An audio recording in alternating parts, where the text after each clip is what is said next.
As I arrived at my friend's house that gloomy night, I couldn't help but feel a shiver run down my spine.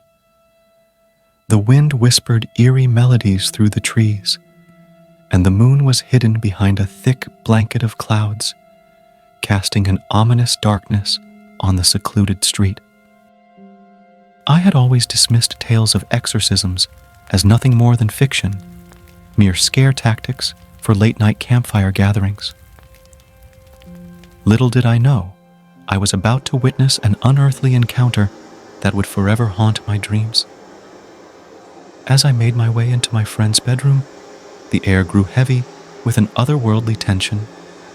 My heart pounded against my chest, each beat echoing like a pulse of dread. There, lying on the bed, was my friend, contorted and writhing in a torment that sent chills down my spine. Their face, once filled with warmth and familiarity, was now twisted in agony, a silent scream etched upon it. I exchanged terrified glances with my friend's family, all equally helpless witnesses to this living nightmare. We were desperate for a solution, for any ounce of comfort we could offer. And that's when he arrived. The priest, his presence ignited a mix of hope and dread within us. Tall and imposing, his face bore the weight of countless battles fought against the forces of darkness. Every line etched into his aged countenance told a story of pain, but deep within his gaze, I could see the flickering flames of unwavering faith. He came prepared, brandishing an ancient tome bound in weathered leather, its pages filled with Latin incantations intended to drive out malevolent entities. As the priest entered the room, a cold draft swept through, playing a haunting symphony with the rattling of the windows. The atmosphere thickened, as if demons were clawing at the very fabric of reality, heralding their impending doom. I watched in terror as my friend's body contorted itself in unnatural angles, as if dancing to the macabre tune of spectral violins. A voice, guttural and chilling, slipped from my friend's mouth. It was a vile concoction of torment and despair, a cacophony of torment that sent shivers cascading down my spine. My hands trembled as I clutched onto a crucifix, praying that the powers of good would overshadow the encroaching evil. Time seemed to warp and distort, the minutes stretching into agonizing eternities, as the priest fought valiantly against the malevolence that had taken hold of my friend's soul.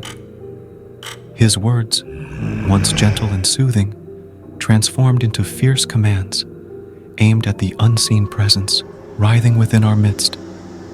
The room resounded with other worldly shrieks and cries, as if the very walls were echoing the pain inflicted upon my friend's tormented spirit.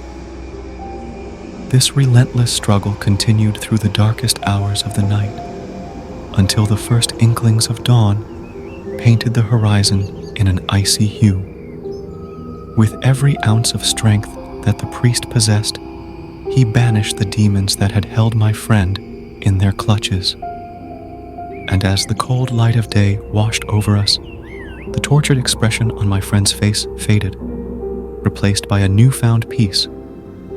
The priest, resolute and worn, turned to us and declared, "My work is done. Your friend has returned from the evil that gripped them." It was in that moment that the realization struck me with a bone-chilling force. The stories I had dismissed as mere figments of imagination were tangible realities, acknowledging their existence through the harrowing events I had just witnessed. As I left that house, forever changed, a newfound awareness settled within me. The world I thought I knew had expanded, revealing a tapestry of light and darkness so intricately woven that it was impossible to ignore. No longer could I dismiss the chilling accounts of exorcisms as mere fantasy. For that night, I bore witness to the terrifying truth that our world is not solely governed by the laws of the natural, but by a supernatural realm teeming with unspeakable horrors.